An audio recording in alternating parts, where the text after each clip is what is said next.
Thank you very much for the introduction. So this is the session about the use of AI in the context of and digitalization in the context of achieving net zero emission. So clearly net zero is somewhat further away, but on the other side, there is a lot of data available, and the use of AI to manage and use this data to get closer to net zero is definitely the way forward. So I would like to introduce our panel. I would like perhaps the best if I ask each of you to introduce yourself. Ian, you are first on my screen. Yes, thank you, Peter. So I'm Ian Lloyd, the head of microgrid solutions for Siemens Smart Infrastructure UK. Been an engineer throughout my entire career. Started off as an apprentice in a coal-fired power station in Aberthaw in South Wales. I've been involved in multiple smart grid development programs and opportunities over the years in between, and now I head up microgrids within Siemens UK and infrastructure and industry sales. Thank you. Louise?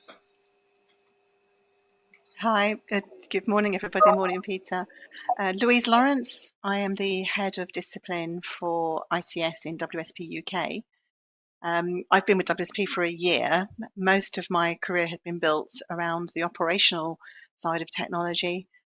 So I've operated on live transport networks and really seen the impact of how technology and digitalization and change can affect the user and the lives of workers on networks. So I'm delighted to be here today to meet you all. Thank you.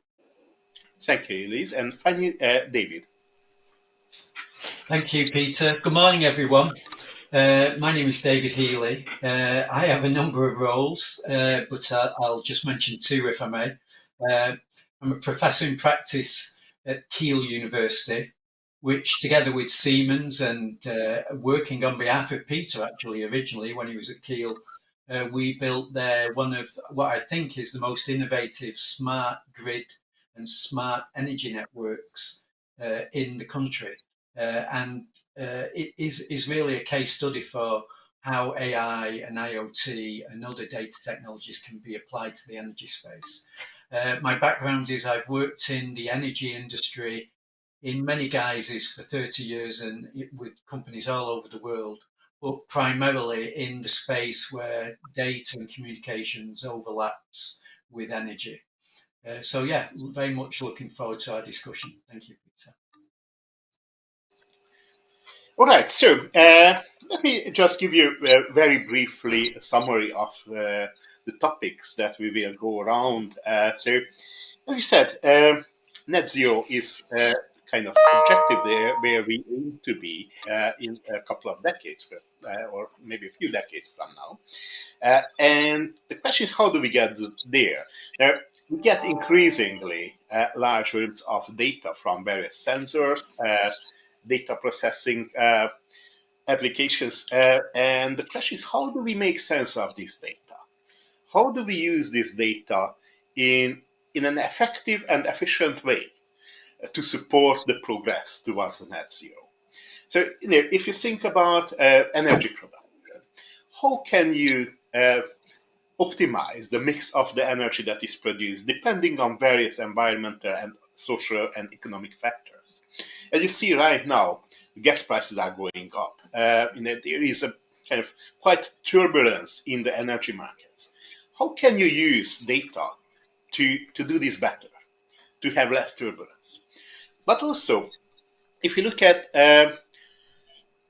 modeling cities or modeling factories, how can you build digital twins which can replicate sufficiently closely what happens in these entities, be that a city or a factory, such that you can analyze what may happen there, you can define scenarios, and you can come up with effective solutions of what do you do if something happens? What do you do in order to optimize these entities in order to effectively deliver the net zero? So it's very clear that in order to deliver net zero, we will have a much more dynamic environment in terms of energy production, energy use, energy distribution, and the various ways of how energy is used.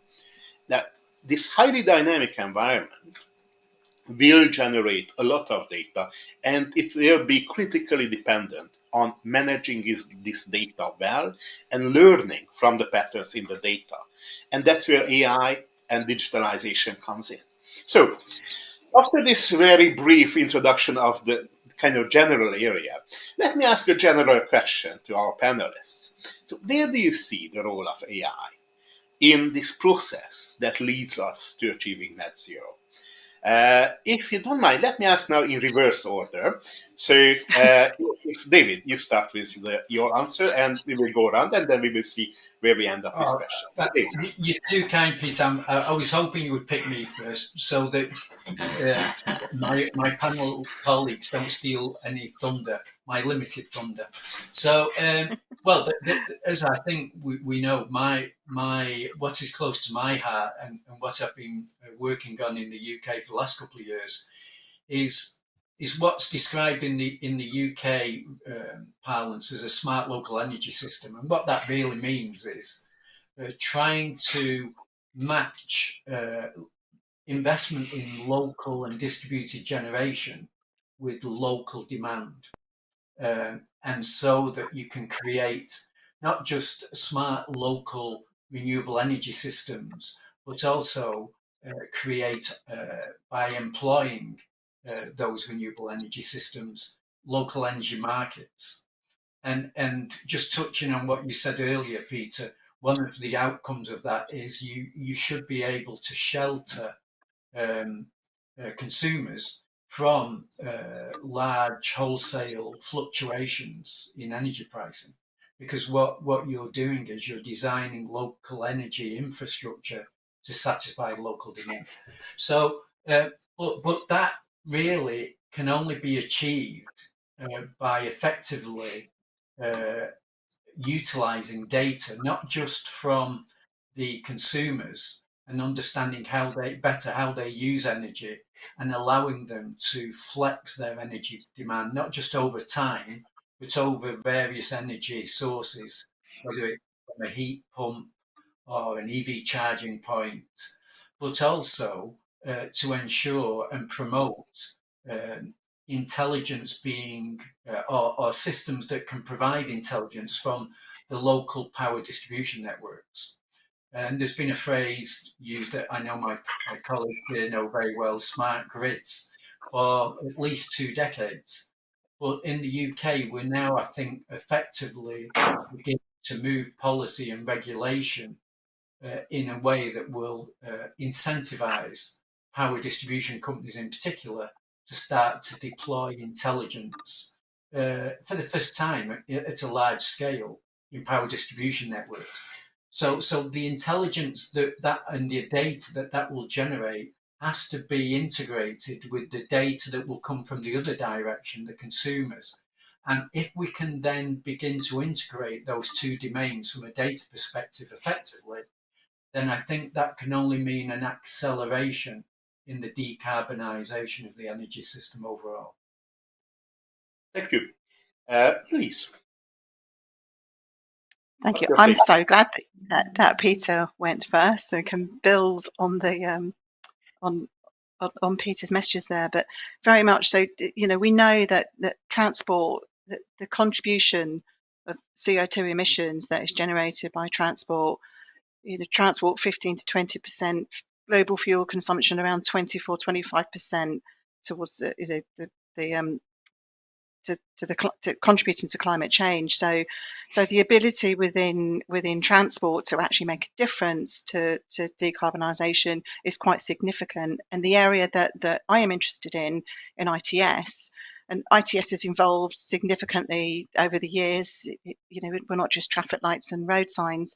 ITS, a collection of intelligent transport systems that, from a very a micro level to a macro level, can make a difference to the way transport networks are used and operated, and the decisions customers make when they decide whether they want to use that transport network or not. So we're moving from modal shift from public transport or active travel away from the single-use car. So in terms of how transport and what WSP are doing to contribute to the decarbonisation agenda, a lot of our work today and in recent years has been around how do we make those networks more efficient, and in making those networks more efficient, we're reducing the carbon footprint. How do we create a modal shift in transport use? So again, the consumer interest and enabling people to make the right decisions, so they make the right journey decisions on a daily basis.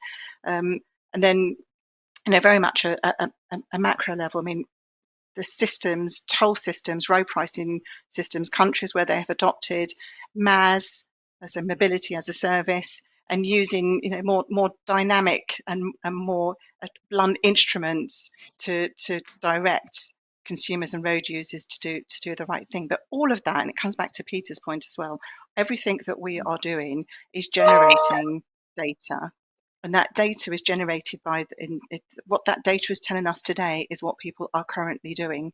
And what people are currently doing is what is enabled and facilitated by the network that is available. So a really important part of the story about AI is we can take the data as a baseline, but how do we use that data and use the context of what the outcome needs to be, and how AI can be used and the multiple different types of AI to actually turn that data into intelligence and information. So, we can achieve a lot through decarbonisation of transport. We can achieve a whole lot more where AI is properly designed to impact on the outcome. Thank you. And Ian, your take on. Well, I'm glad I'm going last, because I can bounce off David and Louise, because it's perfect. I'm involved in a company, and this company has been around for nearly 180 years, 177 and counting, I think. So the company as itself has had communications and energy and healthcare and mobility, at its heart, right the way through. I'd even say that we've contributed into the reasons for climate change and so on, and where we are today, because we've been enabling different types of technology to exist, from large-scale power generation facilities and transport systems as well. But there's a significant change now in terms of our own policy and our own direction. Whereas that we've identified ourselves as being a company with a carbon neutral ambition and a vision to achieve that by 2030, and that's a large company to be able to achieve that. We cover 190 different countries. I think there's nearly 400,000 employees in terms of the entire Siemens culture and subculture that sits in there. And I'm proud to be part of the smart infrastructure element of that. Our strapline for smart infrastructure is creating environments that care. Okay, so carbon neutrality is one of those things where we come from, and the area of the business that I attach myself most closely to is digital grid. So within digital grid, we offer consultancy services, we offer solutions, we offer products, right, to be able to enable smart local energy systems, enable different types of network control systems that have been employed over those 170 plus years or so. So the typical areas of focus for us, where we capture data from, and this has been evident over a number of years, of course, is where we've gone from normal grid control and grid protection. These have been isolated, super resilient networks that have been based on very robust engineering rules and designs, and they've been installed and they've been programmed and they've been configured by experts within the different types of areas where they've been what they've been engineered for. And typically they deal with the resilience issue. Okay, and that resilience issue is around about energy security, making sure you keep the lights on, making sure you keep the gas flowing, making sure you keep the traffic lights active and operational. So there's a real strong focus on the needs for some of this technology to enable the environment that we live in today. And this environment that we live in today is becoming a very connected environment. It's being connected by electricity networks, of course, and it's being connected by data. And that data now is becoming particularly useful for us to be able to enable data-driven engineering, algorithms and artificial intelligence to be able to provide us a way forward to be able to demonstrate what can be done in a smarter, more intelligent world. So in the energy world, we call it the Energy Trilemma, where of course it's wider than that. If you consider like the AI and the data world, you could consider the same trilemma exists. You have this issue around about people expect networks that they have today to be resilient and to be robust, and they expect them to work when you use them, whether that's a traffic light, whether it's a data, whether it's a Wi-Fi network, or whether it's an electrical system. They expect to have it at a relatively affordable cost. And now, of course, we have this element of decarbonisation that's coming in, right, in terms of being a more significant driver when we're becoming more acutely aware of climate change. So I'm very proud to have led, a number of different areas, alongside David and you at Keele University and other places, where we've enabled a whole raft of digital technologies, right, and control technologies that have given us really strong demonstrators to be able to provide use cases and a wider understanding about how these networks can all cooperate and how they can all be orchestrated together.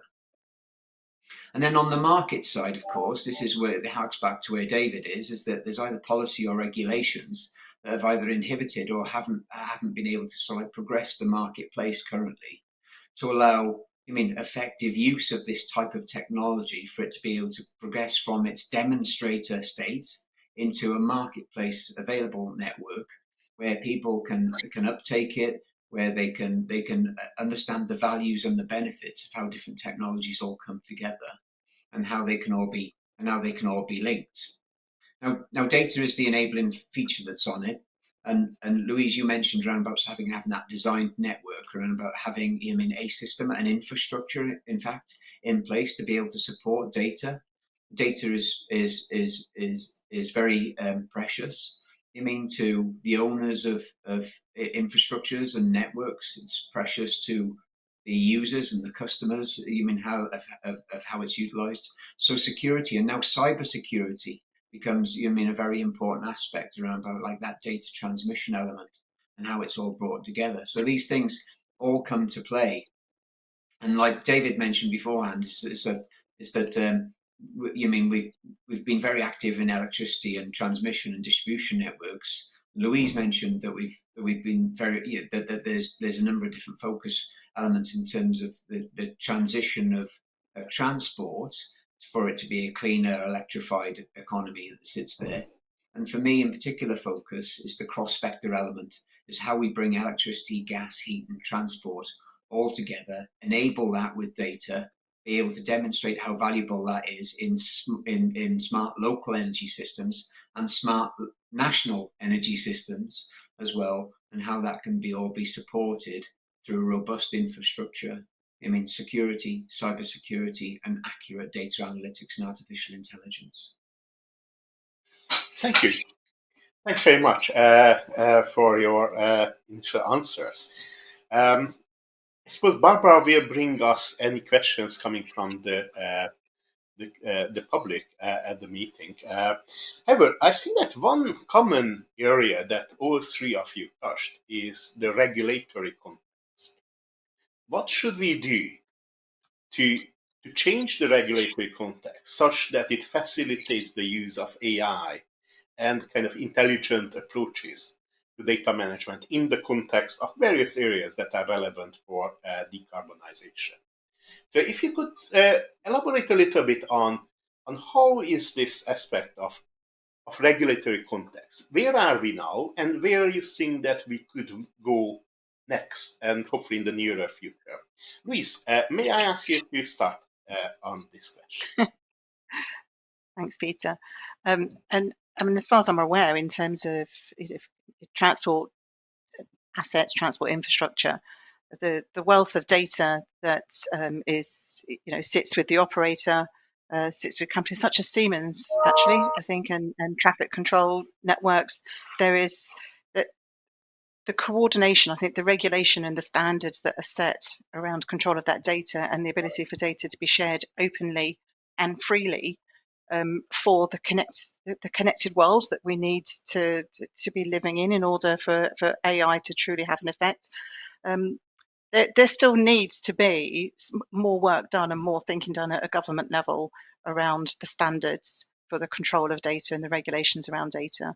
And I think most importantly, the very first thing that we need to understand there is how the public trust and how the public feel about the data, anonymized or not, but the data on an individual's life's patterns and how that is being held. So I think I was really interested to hear actually, Ian, when you talked about some of those pilot schemes, I suppose, some energy smart grid systems that you've been investing in, and how do you take that from being a pilot into a BAU into real life operation. And so many times I think when we're trying to move from this physical world to a more digitally enabled world, the things we've really got to think about, one, is that sustainable, and what are the regulations and standards around that? What's the decision making around how we automate or digitalize systems such that we can ultimately prove that we are not just adding to the carbon agenda in a different way, taken from one hand and adding to another. So I think government have so many different roles to play here, and the very first one is very much around getting those standards laid out about data itself, the recommended practices for data services, and then moving on from that about taking the general public, ourselves, on that journey to understand why this is so important and so valid to to a subject such as climate change. And I think if I'm going to relate it back to something very emotive right now, D&I, diversity and inclusion, just asking people to actually share their protected characteristics, in an employment level, because that's really important to help make right decisions about inclusivity and equity in the work environment. And that's a real problem for people to do. And that's a very small piece of information that is protected by law, equality laws. So GDPR, etc., but people still don't want to give that away. So rules around data, I think the encouragement, the trust, the sustainability factor around why data is going to be used to contribute to the digital agenda, to AI principles, and ultimately to decarbonisation of whatever the subject might be: energy, transport, buildings, infrastructure. That's I think that's a missing link. And right now, industry is just forging ahead, and there are partners out there that we don't have to mention the Elon Musk and Bransons of this world, who they will become the masters of our destiny, because they are the ones that are just pushing ahead, irrespective of regulation and standards. And I think to get that sustainable answer right, we need government to step in now and really start to get hold of that data piece. Thank you. Ian, what's your view on the role of regulatory contexts and what could be done? Louise makes so many good points there in terms of this being greater than just a national issue, and it's a global issue when you're talking about Elon Musk and Richard Branson and those other individuals that are pushing their way forward. And but bringing it back to sort of like a carbon regulatory aspect, this be real clear policy and direction. Now there is, the 10-point plan that's coming out there. We are fortunate to be the hosts of COP26 this year. In Glasgow, there's a greater community that's built on the understanding of climate change. Since the change of administration in the United States as well. So there's a real push forward there in terms of sort of like the global response for climate change and what needs to be done in the carbon environment. And I'm proud somewhat to be part of the UK, and so because I think we're pioneers really in terms of decarbonising networks. Have a vast amount of onshore and offshore renewable generation that's available now. There's also interconnected links that's coming in from Europe from lower carbon energy sources. There's mechanisms to be able to address what the price point is of energy, be it gas or electricity, as a whole, that are readily available and open, accessible data to be able to link to any different type of control instance that's being created. And so too is the effective aggregated calculation of carbon of what the energy consumption is on networks. So people are able to make an active decision now. Whether they do or whether they don't is a different point, but they're able to make an active decision on whether they choose to generate energy for themselves in their smart local energy system, or whether they can continue to import off the grid, right? Depending on on the carbon intensity value that sits out there. Now, Brad, from a regulation level, I think that you're talking about that, and back to it's a different view on diversity, Louise. Right, it's a case of sort of customer diversity. You have the individual, residential sort of customer that's out there through to the large industry, and then to the local authority, and then to the nation as a whole. It's around about there's real diversity in the customer base that's out there that's likely to utilize some of this information, some of this data. And so too, I think where it's missing most is that clear regulation, clear policy, and the clear driver for incentives and penalties to play a part, right, in how new types of technology can be employed and how it can be embraced by that wide range of diverse customers for it to make an active difference in decarbonisation as a whole. Thank you. David, what's your view on the regulatory aspect? Oh, I've been sitting here waiting for my turn avidly. So yeah, it's as my colleagues have said, I think we said already, the major barrier, in fact, I was involved in a report that was published by the Energy Catapult 3 years ago on this issue. The major barrier to adopting cost-effective, decarbonised energy solutions in the UK, at least, has been primarily policy. But where we are now, we're just on the verge, and I shouldn't say this, but hopefully I'm right. We're just on the verge of adopting some major policy changes that will now allow us to really exploit the value and the opportunities that data in energy can deliver. So in particular, as I mentioned earlier, we're in the process of finalising the business plans for the distribution network operators for the next 5 or so years. And Ofgem have already come out, as I mentioned, and said that they believe that they want to see within those business plans what they term a flexibility first approach. And what that means is using data to be able to ensure that the distribution network operators can interconnect distributed renewable energy at the lowest potential cost without the need, hopefully, of major capital investment in reinforcing those networks to accept that distributed energy, whether it's EV chargers, whether it's solar panels on roofs, or whether any particular type of distributed renewable energy.